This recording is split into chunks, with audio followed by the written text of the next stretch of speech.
clase pasada habíamos comenzado a hacer una exposición en torno a las formas principales, cómo uno se puede aproximar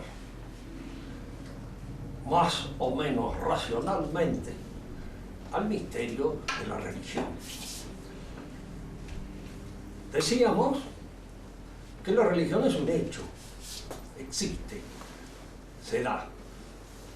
La interpretación de ese hecho, su definición esencial, su naturaleza, es posible escudriñarla a través de una exégesis, de un examen filosófico. Es posible descubrir su sentido. Y también es al mismo tiempo aproximarnos a esa realidad que se da en el curso de la historia, considerando ciertos hechos históricos que lo corroboran. Esta corroboración no es nunca evidente de por sí. Respondo en esta a una pregunta que me hacía hace poco Friedrich. Si fuera evidente, nosotros no tendríamos libertad de escoger, porque lo tendríamos ante nuestros ojos. Deus es abcóndito. Dios se esconde, no se ofrece así, nada más, a la avidez con que el hombre busca en alguna manera el infinito. Si Dios se manifestara en toda su plenitud ante nuestra conciencia, no tendríamos libertad, no tendríamos más remedio que aceptarlo en la plenitud con que se manifiesta. La aproximación filosófica es la que estamos nosotros examinando.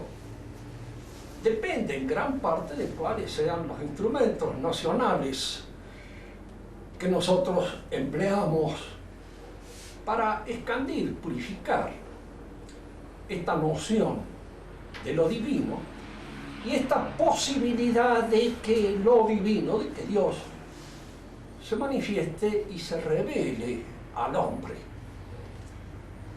Para esto hay que probar en alguna medida de que el absoluto, lo que es definitivamente, lo que verdaderamente es persona.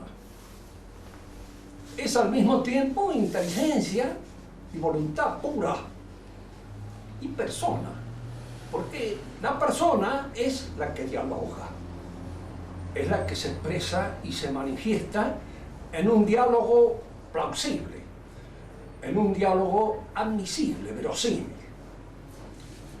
Pero para demostrar que Dios es persona, indudablemente nosotros tenemos que recurrir a un examen de tipo metafísico, a una ontología, o sea, a un examen, a una hermenéutica del ente que me permita descubrir al mismo tiempo que aquello que es verdaderamente es pensamiento. Es de la misma naturaleza que la inteligencia. Y nosotros a veces podemos recurrir, digamos, un poco como argumentación ad hominem, argumentación que suele en un momento determinado tener su valor, a lo que se llama una prueba por el absurdo o una prueba ex negativo. El materialista dice que lo que constituye el ser de toda la realidad es la materia. La materia es lo que pesa y posa, aquello que tiene toda la contundencia y la plenitud, diríamos así, de algo corpóreo, palpable, perfectamente distinguible. Si esto es cierto, indudablemente habría que admitir en el razonamiento de que la materia es eterna. Siempre hubo materia. Porque si no, se nos presentaría a nosotros el problema de decir cuándo comienza, de dónde se origina la materia. Tengo que aplicarle este adjetivo de eternidad. Y al mismo tiempo de absoluto. No está ligado a ninguna otra cosa. No depende de ninguna otra cosa. Es eterna y es absoluta. Al mismo tiempo tengo que admitir que aunque sea potencialmente, en potencia, virtualmente, la materia es inteligente.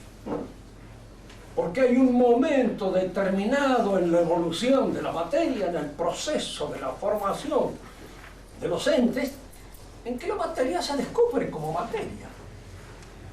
Más, se descubre en el pensamiento de Carlos Marx de que la materia es el fundamento de toda la realidad. ¿Y qué uno descubre a eso? Y el proceso nace de la materia y de alguna manera se manifiesta siempre por y en la materia. Por favor, arrímense esto en asiento al caído. Se manifiesta en y por la materia. Hay que admitir, pues, que la inteligencia es, en alguna medida, íncita a la materia. Es algo que está en ella, potencialmente, y que en un momento determinado se manifiesta. Esta materia que es eterna, que es absoluta, que es inteligente, y según Marx, procede dialógicamente, es decir, dialécticamente. Y al decir dialécticamente quiere decir que procede exactamente como nuestro razonamiento, que procede con una lógica interna y de acuerdo a manifestaciones que son inteligentes.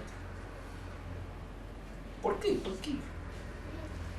Diré un poco, sin entrar en menudencias demasiado sutiles, para que la dialéctica se dé. Es necesario que la dialéctica se plantee siempre sobre la base de una noción negativa. Tomemos un ejemplo, por ejemplo. El ser es todo, pero nada es el ser. Porque todo lo que yo examino, veo, observo, es este ente, pero no el ser. Entonces, fíjense, si se estudia, si se escudriña la íntima dialéctica que explica el movimiento del ser, descubrimos que el ser es todo y es nada. Dialécticamente, un ente, este ente, tiene que reunir estas dos nociones, la negación y la afirmación, para superarla. Porque así se procede dialécticamente. ¿Y cómo este ente reúne en sí mismo una negación y una afirmación? Es simple. Este es este ente y no es ninguno de los otros entes con los cuales podría confundirse. Entonces, en este ente está el ser positivamente afirmado en su realidad y está el no ser negativamente afirmado en todo aquello que él no es. Esta es una interpretación dialéctica que, como ustedes ven, son lógicas, son muy lógicas, pero es como siempre, la lógica suele a veces no ser verdadera, a pesar de ser lógica. Hay muchas cosas que son lógicas y no son verdaderas. Una recriminación que uno le puede hacer a veces a un loco es de que sean demasiado lógicos y de que precisamente porque son demasiado lógicos y sacan consecuencias extraordinariamente lógicas de las cosas, se equivocan con respecto a la realidad, porque la realidad no funciona como un silogismo. Si la materia entonces es dialéctica, La materia es, y lo es. Y allí nace el movimiento que confirma de alguna manera, diríamos así, la evolución propia de la materia. Ahora nosotros nos hacemos una pregunta. ¿Qué materia es eterna? La que conoce el físico, la que conoce el químico. Indudablemente ningún físico, ningún químico dirá que la materia es eterna. Más, todo trozo de materia puede más o menos anticiparse la edad que puede tener en función de ciertos exámenes de tipo químico, físico, como la prueba famosa del carbono, que indica la edad de los fósiles, etcétera, etcétera. Es decir, que eso que nosotros conocemos como materia no es eterno, ni es absoluta. Y que el químico sepa, o el físico sepa, no funciona dialécticamente, por negaciones. Porque la negación, y que se bien, es cosa del espíritu, no existe. Es el espíritu y el espíritu humano el que pone la negación como un contraste con la realidad para efectuar posteriormente de su comparación con lo real este movimiento que trata de explicar la evolución propia de los entes. Pero la negación no existe. Yo recuerdo haber leído en Engels que dentro de esta famosa pareja, Marx y Engels, era el encargado de decir la soncería, que el otro no la decía.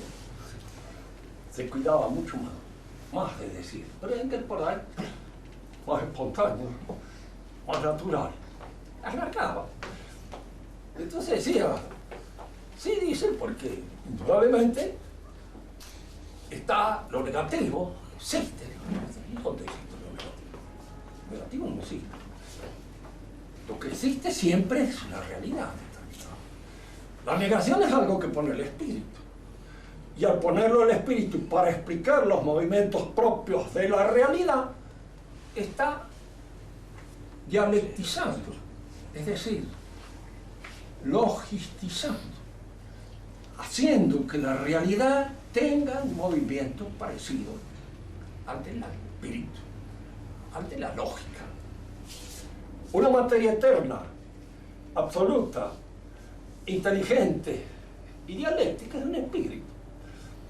En cierto modo, el que le han cambiado de alguna manera los nombres, como suelen hacer esas travesuras los chicos en las mercadas, donde dicen naranja ponen banana, pero siguen siendo naranja. Es decir, Hegel, Marx, heredero de Hegel, de un espiritualista como Hegel, nunca cambió la filosofía de Hegel, nada más que los nombres. La materia de Marx es el espíritu de Hegel. Tomemos otro razonamiento que nos aproxime más a esta especie de confusión que siempre cae el materialismo. Cierta oportunidad, conversando con un médico, le exponía yo el misterio mismo del nacimiento de la personalidad. Y me dice una cosa sencilla. El gameto masculino y el gameto femenino se unen. Son dos sustancias químicas. Hay una determinada constitución en ellos, en genes. Esos se unen y producen la personalidad. De manera que la personalidad humana, ese ser que afirma y que niega, que elige, que quiere, que duda, que sueña con un infinito y que a lo mejor sus sueños se le derrumban, ese hombre es el resultado de una combinación química. Y la combinación química está allí para explicarlo. tanto es así, me decía él, que en un laboratorio se puede hacer una sustancia viva. Se puede crear. ¿Es cierto? Lo que usted dice, admitámoslo a título provisorio. Pero ¿qué es lo decisivo? ¿Los elementos que se unen o la combinación? Porque fíjese, la combinación es algo de la inteligencia. La combinación, si mal no la entiendo, es una programación. Y es una programación de las partículas que la corresponden. Si usted me dice que en el laboratorio se ha creado una materia viva, bueno, magnífico. ¿Qué demuestra eso? Que una inteligencia, la del que dirige el laboratorio, ha combinado los elementos que constituyen una materia viva y ha creado una materia viva. Usted no me demuestra que se la ha creado sola, por el azar de las uniones azarosas de los elementos que constituyen esa realidad. Me ha demostrado que hay una inteligencia. Y al hablar de una combinación, usted está mencionando, de hecho, que en el fundamento de toda realidad hay una inteligencia que está actuando, que está combinando, que está obrando. Claro, podría uno admitir, en función de que cuando se discute o se habla algo hay que admitirle. Hay que hablar con nosotros, porque si no la conversación no empieza nunca. Son dos monólogos que van paralelos uno al lado de otro y no se juntan jamás. Hay que admitir algo. Si se admite entonces que es una combinación de elementos, hay que reconocer que lo fundamental es la combinación, no los elementos que se combinan. Y si se me dice o se me demuestra que los elementos se han combinado porque hay en ellos un movimiento de simpatía especial, como el que se descubre en la afinidad, diríamos, de los elementos, estamos descubriendo la inteligencia, colocándola, metiéndola en el fundamento más pequeño y diminuto de la realidad física. Allí está la inteligencia, actuando sola.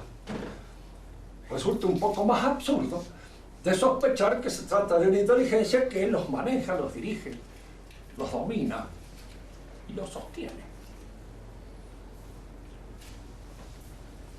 Respecto al absoluto, son muy pocas las posibilidades de entender lo que existe. A los que estudian filosofía, tranquilízanse siempre en este sentido. Hay 6 filósofos nada más. No hay más. Todo el resto son francotiradores que viven de esos 6, en alguna medida.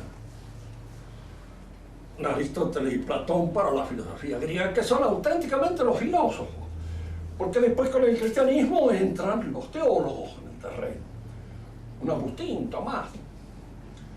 Y modernamente yo llamaría que ya no son filósofos, ni son teólogos, sino ideólogos, como decía Marx.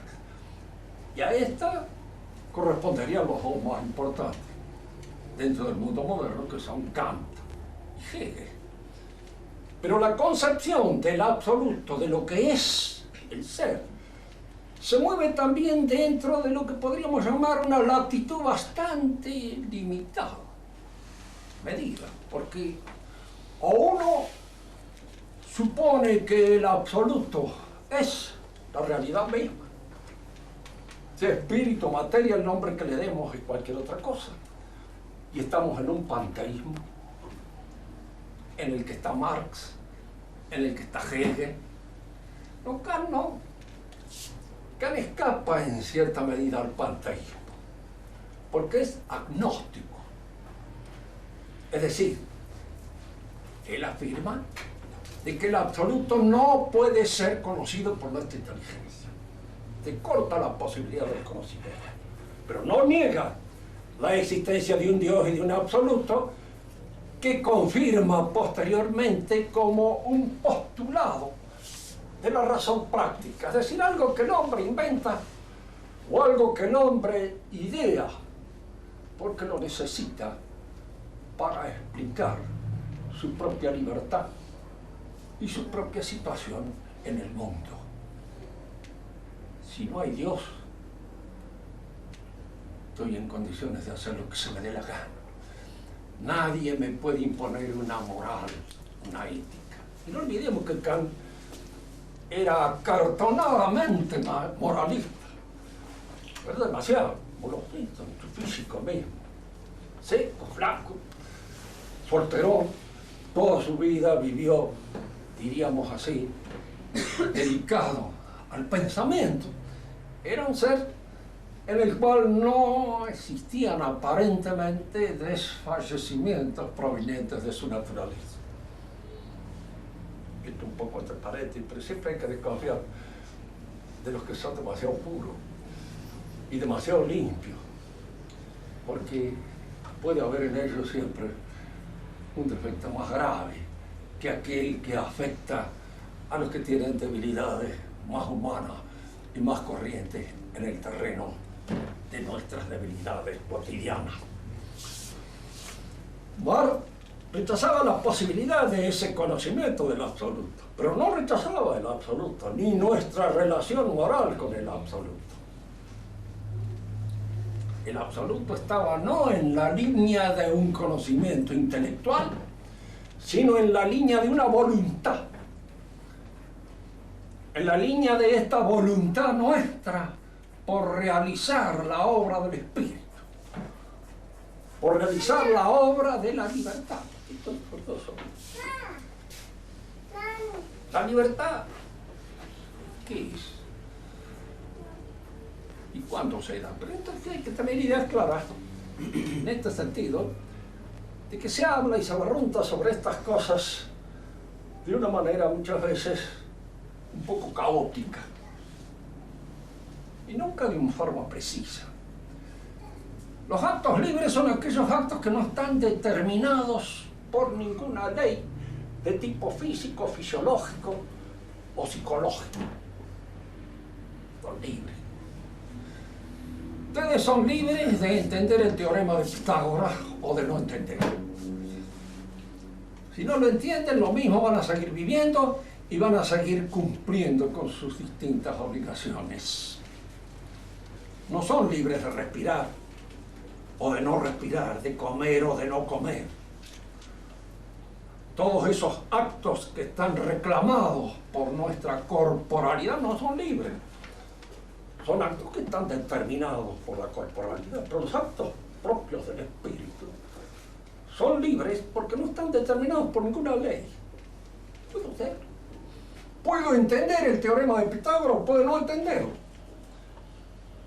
En el asunto me da lo mismo, porque igual puedo seguir viviendo sin entender. No estoy obligado a entenderlo. Fíjense que esto sucede también con los problemas que plantea la religión. La religión se expresa a través de dogmas, que son verdades reveladas por Dios, a las que puedo aceptar o no aceptar. Soy libre de aceptarla y de no aceptarla, de entenderla o de no entenderla. Pero acá es donde también conviene hacer hincapié en un aspecto que está relacionado con esta libertad del espíritu. Somos principalmente libres, siempre somos libres. Pero al mismo tiempo nosotros somos seres que nos realizamos dialógicamente. Empleo el término diálogo, es especial. ¿Por qué? Porque no nacemos aisladamente. No nacemos solos. Nacemos en sociedad, en relación con los demás, y nos formamos en función de lo que aprendemos de aquellos que saben. Y aquellos que saben quiénes son, las autoridades. Fíjese, siempre lo he dicho esto en varias oportunidades, pero conviene decirlo ahora, porque hay algunos nuevos que a lo mejor esto no lo han oído y conviene que lo oigan. La palabra autoridad en español, tan mal usada en la actualidad, Se habla de autoritarismo, se habla de exceso de autoridad. Nunca hay exceso de autoridad, hay falta de autoridad, que es distinto. Porque en buen español la palabra autoridad supone conocimiento. Nosotros la confundimos con poder, con mando, con gobierno. Porque suponemos muy lógicamente que el que gobierna, el que manda, debe tener autoridad, sí es cierto. Pero la autoridad significa conocimiento. Por eso en buen español nosotros no podemos decir este caballo tiene mucha autoridad cuando tiene poder. Porque tiene poder. Puede hacer ciertas cosas. Una avalancha, un terremoto también tienen poder, pero no tienen autoridad, porque la autoridad supone en su raíz constitutiva el conocimiento. Y en el hombre el conocimiento se expande, se proyecta por la autoridad. Son los que saben los que enseñan a los que no saben. Y los que saben tienen autoridad. Entonces muy bien. Pero no se puede enseñar compulsivamente. Depende de lo que usted entienda por compulsión. Es cierto, no se le puede hacer entender a un individuo muy burro una determinada conclusión a patadas. Ni agarrándolo de los cabellos, ni arrastrándolo por el suelo, ninguna de esas de eso no va a entender nada. Pero la compulsión para que no haragane existe. Y todos los que son profesores y maestros saben perfectamente que allí está la plaza, está la penitencia, está la posibilidad de no poder aprobar el examen, de no aprobar el curso, y allí eso es una compulsión. Fíjense que hay muchas compulsiones, porque la sociedad, para que uno logre esa madurez que significa el dominio de su libertad, y el dominio de todas sus capacidades o actitudes, lo ayuda a uno con muchas compulsiones. Hay muchas. Todos tenemos compulsión. Los padres ejercemos compulsión sobre los hijos. Y los hijos no ejercen compulsión sobre los padres. Ya ven, ¿cuántas veces tenemos que aceptar ciertas cosas porque tenemos que mantener a nuestros hijos? ¿Cuántas veces tenemos que aceptar ciertas cosas? También por temor de caer en la imagen que nuestros hijos se pueden haber hecho de nosotros. ¿Cuántas veces eso nos ayuda a portarnos mejor? O a portarnos bien, ampliamente. La compulsividad en la sociedad es de distinta índole, de distintas órdenes. ¿Por qué estudio? A veces no lo decir, bueno, porque me gusta, pero no solamente me gusta, sino que quiero conseguir un título. Y quiero conseguir un título porque eso me ubica en la sociedad. Y si no lo consigo, no me ubico en la sociedad. Y entonces, ¿hay o no hay una compulsión en el hecho de que no me ubique bien en el orden social en el que aspiro a cumplir una determinada función? Digo esto porque por ahí aparecen en algunos documentos eclesiásticos, como el de Dignitatis Humana, una exaltación de la libertad sin estudiar su correspondiente, que es la autoridad. Aprendo porque me enseña. Y el que me enseña, en alguna medida, me obliga a aprender. Por eso también en el orden de la religión, yo no llego al conocimiento de las verdades religiosas, sino en función de actos libres de comprensión. Pero hay un elemento compulsivo, autoritario, que me guía y me dirige. Y hay el conocimiento de aquellos que saben, y que son los que de alguna manera me enseñan, y me están guiando, dirigiendo. Fíjense que llega un momento en que uno exalta esa libertad, incluso como si dijéramos, mire, yo desde la cuna a mi hijo le enseñé a hablar español. Qué desgraciada, ¿y por qué se tomó esa libertad con su pobre hijo, que a lo mejor cuando es grande le gustaría hablar en sánscrito y no en español? Mire cómo seré de maldito, y cómo seré de autoritario y cómo seré de incongruente en mi aplicación que le he metido un idioma. El que lo sabía, y el que sabía mi mujer, y el que sabía todo el próximo de alrededor, dentro del cual él se movía, sin consultar su libertad. ¿Por qué? Porque todavía no disponía de su libertad. De un niño. Y un niño que nace en el seno de una sociedad tiene que ser dirigido, guiado por esa sociedad. Que haya en esa guía, en esa dirección, errores, cuando no. Podríamos haber preferido no haber nacido, pero una vez que hemos nacido, nos ha tocado ser hijos de este papá y de esta mamá. Podríamos haber tenido un papá mejor y una mamá mejor, generalmente sí, la mayor parte de las veces. Y también a veces peor. Pero es el que nos tocó. Y de alguna manera es aquel en función del cual nos realizamos, mal o bien, con todas las deformaciones propias con que el hombre se realiza en el seno de la sociedad a la cual le toca vivir. Llegamos a esta conclusión. La religión es entonces examinada por la filosofía. Si esta filosofía tiene una noción del absoluto, que es la idea de un ser trascendente, espiritual, inteligencia y voluntad pura, que se revela y se manifiesta al hombre, y le manifiesta al hombre su designio, el propósito que él tiene con ese ser que somos nosotros. Fíjate que esto también es importante pensar. Todos tenemos una cierta sed de infinito. Esa sed de infinito está incluso apuntada virtualmente en nuestra inteligencia. De Aristóteles, que decía, el alma, así que es postentita onta panta. El alma es en alguna medida todas las cosas.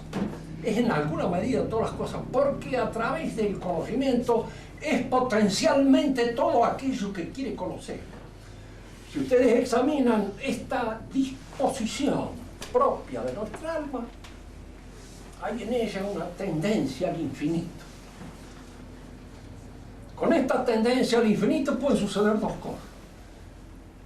Que con la muerte desaparezca en la nada, en el aniquilamiento, en el caos, o lo satisfaga y se encuentre con el infinito, en la infinitud del goce de la contemplación de Dios. Dos cosas, uno u otro.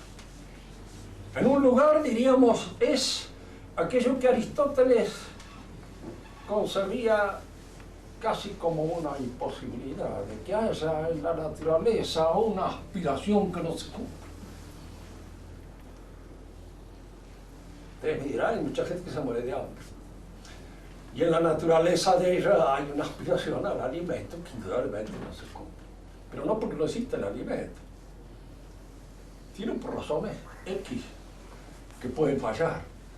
Hay en el hombre una aspiración, diríamos así, hacia la mujer, que debe cumplirse o trascenderse. Siempre esto existe, si no, se hubiera hecho con nosotros un chiste bastante malo, porque estaría la aspiración y no la posibilidad de la complementación del hombre con lo femenino, que lo complementa y lo completa y lo realiza. Bien, si en el hombre hay una disposición hacia el infinito, o bien esta disposición se cumple, y acá no se cumple, porque acá queda siempre potencialmente, como disponibilidad, como posibilidad. Algunos se suponen de que nosotros, los viejos, estamos más cerca de Dios que los jóvenes, lo cual es falso. No es así.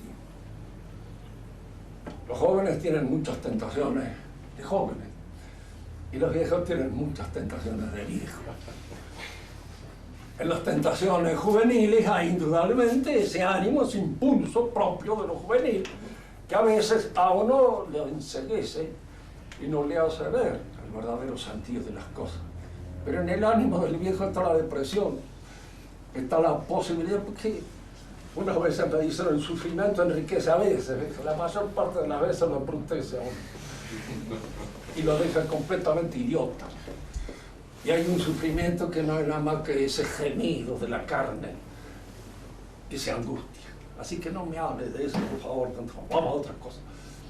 Como no me hable de que el viejo está más, porque el viejo está tentado también como el joven, pero tentado por otras cosas que son propias de la edad, que son propias del viejo, y son tal vez a veces más graves y más difíciles de superar, porque pertenecen al orden del desfallecimiento del espíritu. Que al fin de cuentas uno vive un poco de lo corpóreo. Y la fe también se alimenta con nuestras tensiones, con nuestra fuerza, con nuestro vigor. Y disminuye un poco de alguna manera cuando ese vigor y esa fuerza desaparecen. De manera que no existe esta posibilidad. Dios ha querido entonces que nosotros a esa tendencia al infinito la satisfagamos. Eso es lo que la religión nos dice. Y en cierto modo es lo que un sentido del absoluto que permite la afirmación de esto nos puede arrimar a esto, la metafísica clásica, la que sale en Grecia y es retomada por los teólogos católicos y llevada a su completo acabamiento. No vamos a entrar en este momento en otra adquisición. Cabe hacer otra pregunta ahora que es conveniente. Porque nosotros hemos hablado de que hay dos maneras de aproximarse a la religión. A través de la filosofía y a través de la historia. Y a través de la historia, ¿cómo? Porque indudablemente existen documentos históricos. El historiador se funda en los documentos. Los examina, los ve, los escudriña, hace su hermenéutica, trata de entenderlo y en función de lo que entiende llega a sus conclusiones.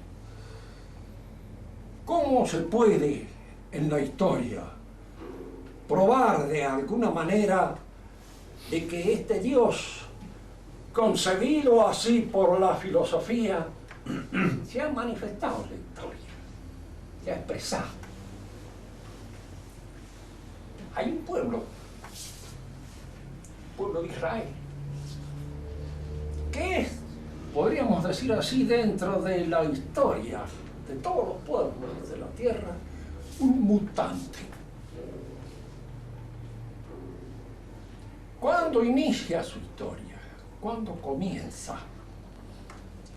Nosotros, si nos referimos a los documentos que tenemos del mismo pueblo a través de la Biblia,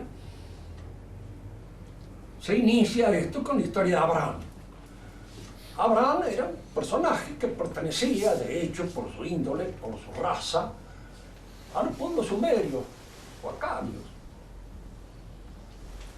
Habitante de Ur, fue elegido por Dios, fue llamado por Dios, convocado. Y le dijo Dios: yo te voy a hacer padre de un pueblo innumerable. Eso está escrito en la Biblia. Y los documentos en que está escrito, aun cuando hayan sido inventados con posterioridad, inventados por la clase sacerdotal del pueblo judío, que se han descubierto, tienen por lo menos estos documentos 4.000 años de antigüedad. Y pertenecen a una época en que el pueblo de Israel era un aduar de pastores beduinos, no mucho más numerosos que una tribu. Y ya tenían la absoluta convicción de que iban a ser padres de un pueblo innumerable. Las cosas que vienen de Dios, como decía Gamaliel, se cumplen. cuando se perseguía a los cristianos y la mayor parte del Sanedrín convocó allí a este hombre justo, Gamaliel, el justo, fariseo, de estricta observancia, lo convocó y le dijo: ¿qué hacemos con esto? Es que no. Si no son nadie, desaparecen dentro de poco tiempo. Pero si está de Dios el que estén, no va a haber ninguna fuerza que los saque, que los conmueva. Porque las cosas de Dios te cumplen. Tomo otro ejemplo, sacado de la historia, y que a mí siempre me ha llamado la atención, porque pertenece a un documento de nuestra tradición cristiana, católica, que por lo menos ese documento fue escrito con anterioridad al siglo I de nuestra era. Los mejores hermeneutas, pescadores de textos y críticos que han examinado los evangelios lo hacen anteriores al fin del siglo I. Muchos de ellos todavía con más anticipación, pero pongamos que sean anteriores al año 70. Hay algunos que dicen: no, no puede ser. ¿Por qué? Porque allí está vaticinada la caída de Jerusalén que ocurrió en el 70. Y es mucho más fácil, es cierto esto, hacer un vaticinio después que ha acontecido la cosa que antes de que haya acontecido. De manera que si una vez que cayó Jerusalén, vinieron los profetas del Nuevo Testamento y dijeron: va a caer Jerusalén, pusieron la boca, estaban seguros de que la cosa iba a suceder. Pongamos de que sea así, efectivamente, que siempre hay que admitir, levantar, criticar todo. Así, pongamos ese hecho. Hay un hecho mencionado en los evangelios que es curioso. La visita que le hace una chica de Nazaret que está embarazada a una parienta de ella, Isabel, que constituye precisamente las exclamaciones fundamentales del Magnificat. Nosotros rezamos en la misa: bendita tú entre todas las mujeres. Y de hoy, efectivamente, dice ella, todas las generaciones me llamarán bendita. Entonces piensen en este hecho simple. ¿Qué era? No Nazaret, porque de Nazaret los verdaderos historiadores han dudado de que existiera, porque no había ni rastros, no existía ya más nada de Nazaret. Hace relativamente pocos años, y esto de relativamente háganlo en función de la edad que tengo yo, porque pueden ser 50, pero de alguna manera yo me he enterado cuando ya era un muchacho que leía, que estaba en condiciones de ver. Se encontró precisamente escarbando en la arqueología del pueblo judío una tableta que indicaba con una flecha la dirección de Nazaret. Decía Nazaret. No decía los kilómetros, que todavía no se habían inventado, pero de alguna manera indicaba la flecha. Es decir, hoy se ha descubierto de que Nazaret existía, sí, posiblemente ahí, cerca del lugar en donde está indicado por los autores de los evangelios. Y fue en ese pueblito insignificante, en una provincia insignificante. Piensen lo que es la Judea para el Imperio Romano. Era un lugar conflictivo, sí, siempre, porque el israelita ha sido siempre conflictivo. Lo es por la situación un poco especial que le ha tocado siempre vivir, en función de la vida que ha tenido que realizar, que ha sido elegido. Yo podría decir como Voltaire: bueno, lo habrá elegido Dios, pero yo no. Sí, evidentemente Voltaire no los eligió, pero parece que Dios los ha elegido. Y de alguna manera les ha señalado una posición determinada en el mundo. Estas dos muchachas se encuentran y una le dice al otro muy fuerte: pues si desde hoy en adelante me llamarán bendita por... Y la siguen llamando bendita por los siglos. Es decir, nosotros nos encontramos a veces en la historia con estas afirmaciones, con estas cosas que parecen escapar al terreno de lo normal. pero que sus conclusiones son visibles. Israel mismo, si nosotros nos ponemos a estudiar cómo surge, cómo nace, cómo aparece en la historia, es un caso extraño, raro. Ustedes piensen hoy día que se acostumbra a decir, bueno, no puede pensar sino en relación o en función del alrededor histórico, del alrededor social en el cual es cierto.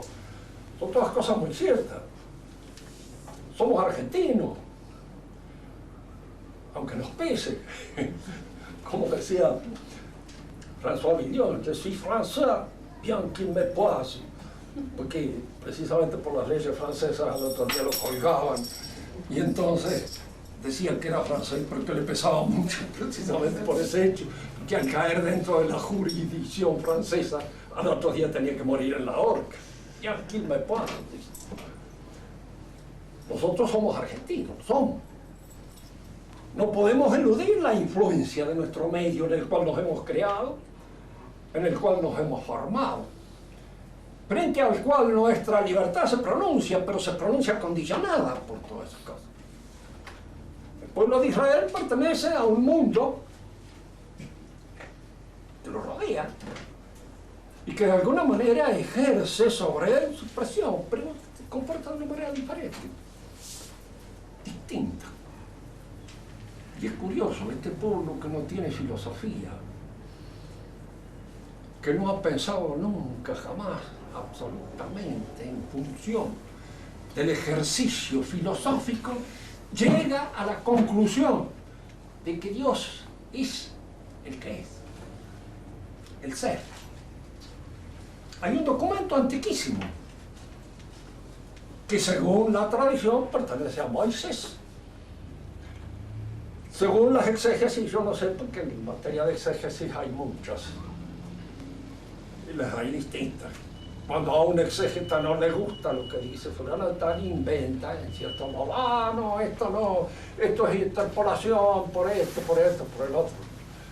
Te le va sacando todas las afirmaciones y queda nada, el que queda del texto primario. Cuando Moisés le pregunta, porque se le aparece allí, una aparición extraña, rara.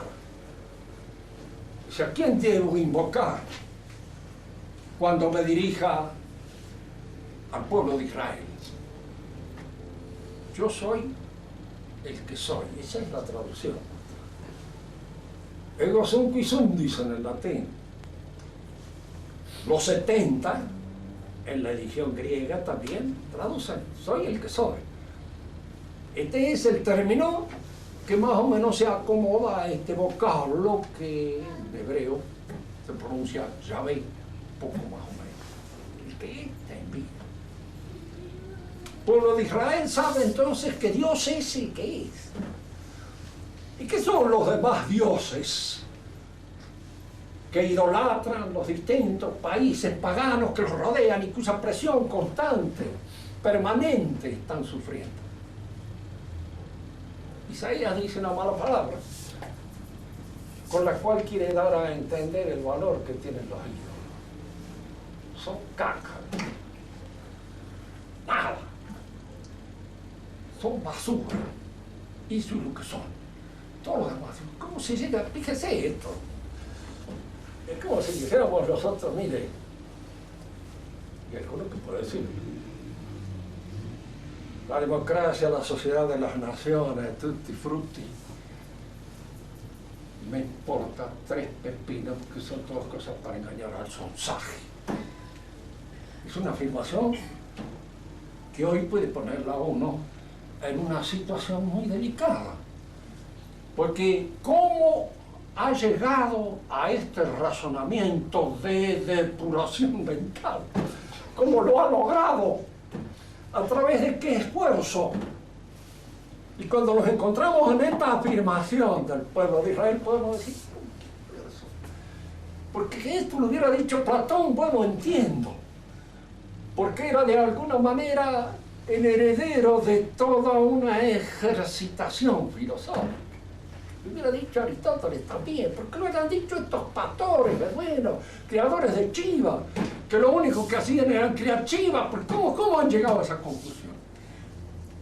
han logrado ellos precisamente dar una solución que es la solución y el acápite del esfuerzo filosófico metafísico más, diríamos, depurado que se pueda pedir. ¿Qué es lo que les ha permitido vencer el ciclo del eterno retorno en el que vivía el pagano sumergido, con su nostalgia del paraíso? ¿Cómo han logrado vencer eso y poner en el porvenir la disposición religiosa? Esto es lo que examinaremos en la charla que viene, para no abusar demasiado. Mantenernos siempre en los 45, 50 minutos, para no matarlos y no hacer que ustedes desfallezcan como consecuencia de un exceso de metafísica. Pero en la próxima clase hablaremos un poco más sobre esta situación de Israel y ver cómo aquí indudablemente hay que admitir que ha sucedido algo extraño.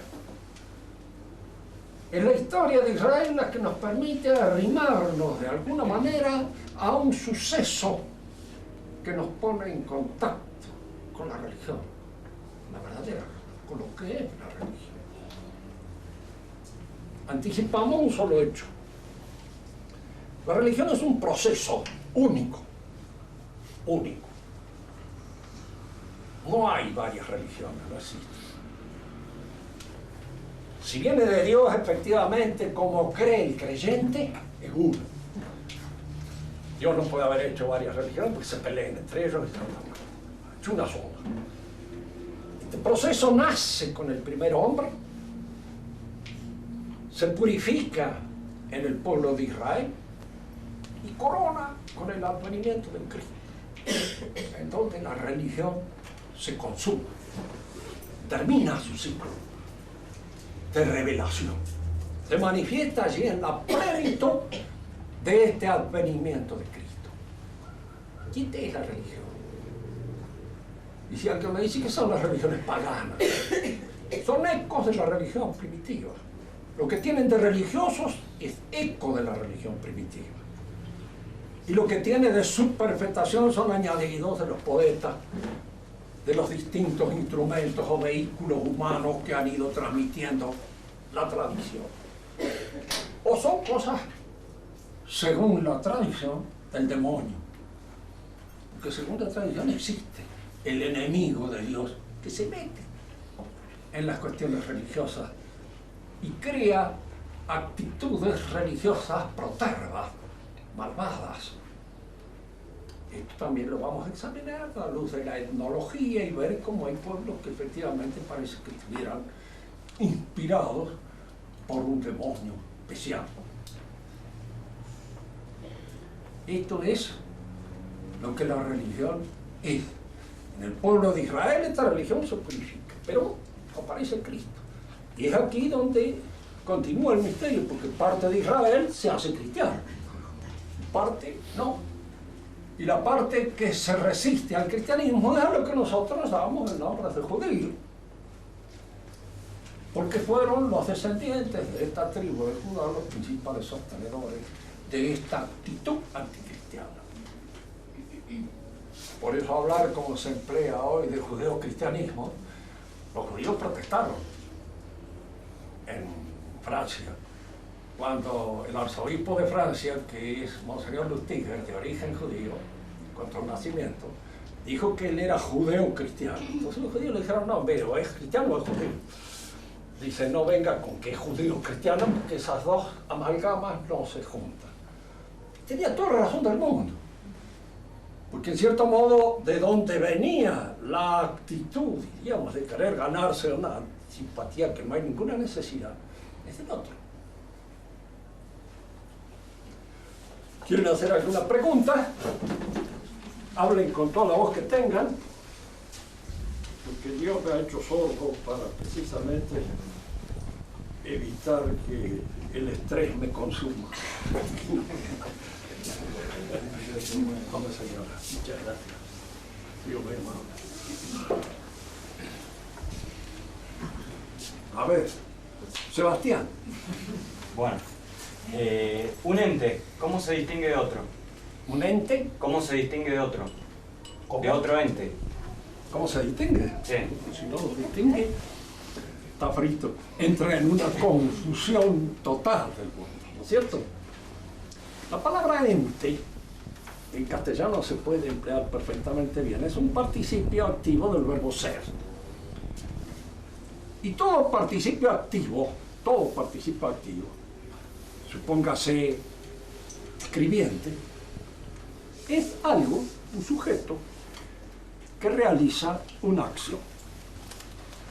El escribiente es aquel que escribe, el oyente aquel que oye, el amante aquel que ama, el sonriente aquel que sonríe y el ente aquel que es. ¿Qué es? Fíjese que ya en su mismo origen etimológico, la palabra supone dos cosas, un sujeto y un acto que lo hace. Lo que pasa es que a veces para nosotros es fácil distinguir entre el sujeto y el acto, cuando el sujeto es independiente y el acto es accidental. Así, por ejemplo, el que escribe deja de escribir y hace otra cosa y sigue siendo un sujeto. El ente, si deja de ser, es niente. Los italianos lo dicen bien con una frase perfecta, ¿no? Niente, es nada. Es nada. Nihilum, dicen los latinos, ni un hilito. Nada en absoluto. De manera que esta acción abarca todo el ente, lo abarca en su totalidad. Y por eso se puede distinguir el sujeto de la acción que realiza, pero no separar. Distinguirlo es una cosa y separar es otra. Ahora, cómo un ente se distingue de otro siempre es conveniente.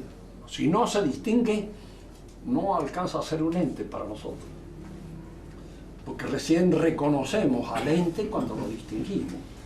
Y por eso para nosotros los verdaderos entes son aquellos que tienen una constitución que permite con toda claridad determinar su naturaleza, que son los entes naturales, como los animales, las plantas, más que el ente mineral. Por ejemplo, un cascote, ¿qué es lo que constituye la entidad del cascote? No lo sabemos bien con claridad, porque puede ser la molécula, puede ser la partícula menor que permite tener una individualidad característica, pues si no, no lo distinguimos.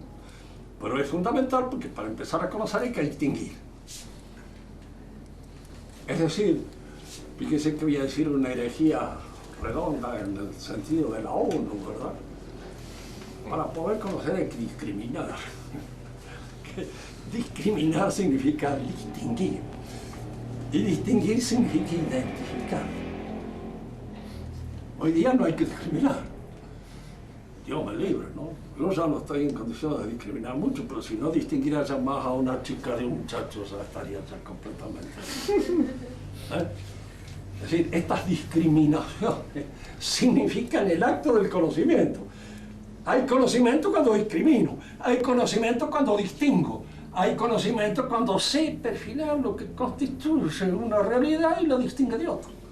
La diferencia. Y fíjese que todo el conocimiento es siempre un no confundirse, porque los principios del conocimiento inician el conocimiento y lo continúan a lo largo de todo el desarrollo del conocimiento. Cuando, me acuerdo de esto porque por ahí en los estudios de filosofía algunos dicen, pero es principio de no contradicción del cual usted me habla y que hablan los escolásticos, Hegel lo ha dejado ya. No, Hegel nunca se ha contradicho en sus cosas, si no, no sería un filósofo, sería un chántano de los que necesita. Que él haya descubierto en la realidad la contradicción, sí, ya lo descubrió Aristóteles también. Hay en todo ente una suerte de contradicción y habría que examinarlo ya con todos los distingos propios de la metafísica. Y eso es lo que descubrió antes. Pero si en todo ente hay un principio de contradicción, contradecirme sería decir, hay un principio de contradicción y no hay un principio de contradicción. Vamos, ¿en qué quedamos? Una de dos, si hay un principio de contradicción, debo mantener esta distinción en la contradicción a lo largo de todo mi discurso. Y en ese sentido se distingue un filósofo de un chanta.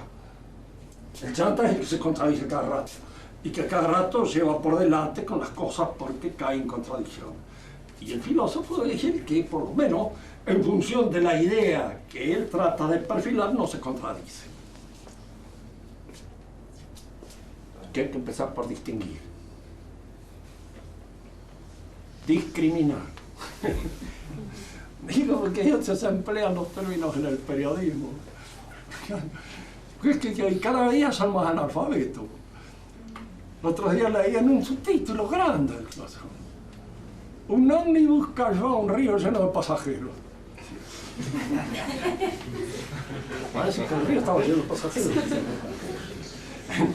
Pero en un título grande, así como una casa, donde se comete ese error sintáctico grave, porque, en fin, ahí la gente se entiende que el ómnibus sería el que estaba cargado con pasajeros, pero hay que escribirlo bien. Tiene razón, Jorge, así. ¿No es cierto? Tiene razón. Pero en lugar de prohibir, pudo haber autorizado.